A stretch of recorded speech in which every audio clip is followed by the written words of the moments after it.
So I see a lot of people on Twitter crashing out about Travis Kelce and Taylor Swift, and I want to give my take on this.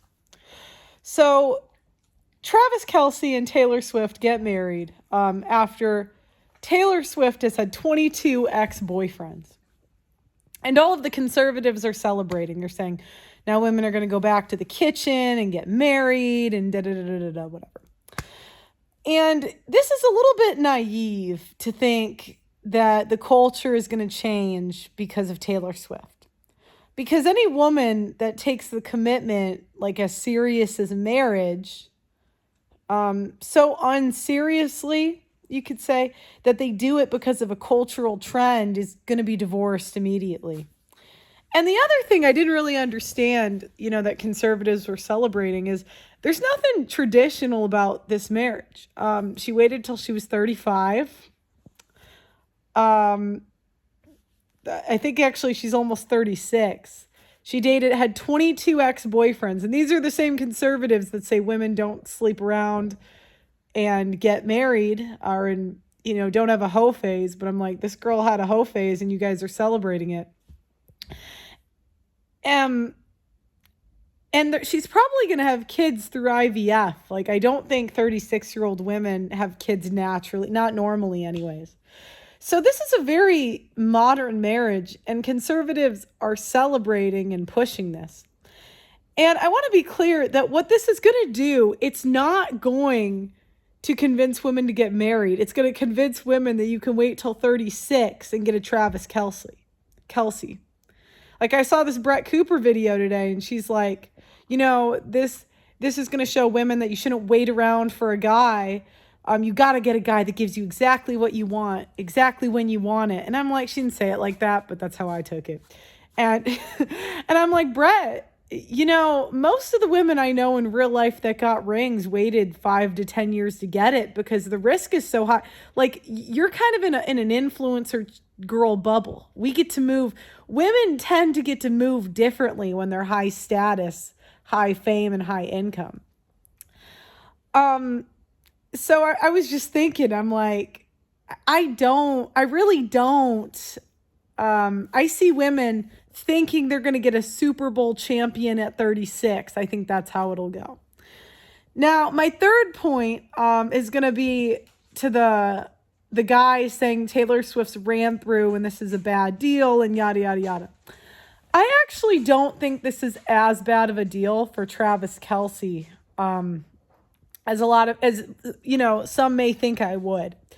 The first reason is because, look, I understand she's ran through, but you're never really going to know.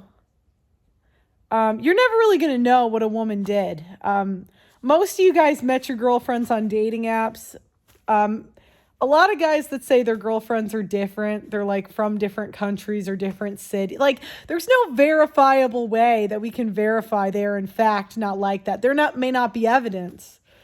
But I'm under the belief that most women have something. So from Travis's point of view, like, all these women are ran through anyway. But with Taylor Swift, at least one, the girls he can cheat with now are going to be way hotter. If he cheats, if he could cheat with 8s before, he can cheat with 10s now. There's so many women that'll just want to like get with him because he's Taylor Swift's husband. So that's one. 2, the connections he's going to get by dating her. Like, I'd never heard of him until he started Taylor Swift. He doubled his followers on Instagram pretty much overnight by dating her.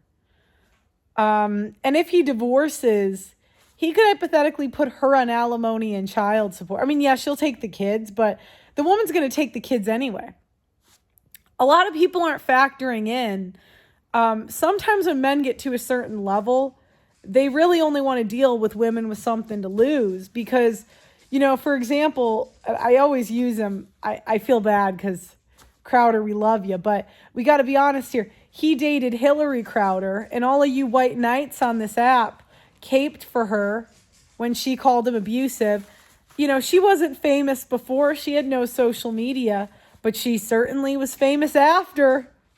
After she did that. So a lot of men realize that if they date these women with nothing to lose, You know, at least with Taylor Swift, if she makes an album about him, I mean, she made an album about 22 guys. So at some point, the public knows, you know, she might be the problem. Like, it may be her. And I don't think they'll go as hard on him. I think the first few boyfriends got it the worst. But, like, after that, I mean.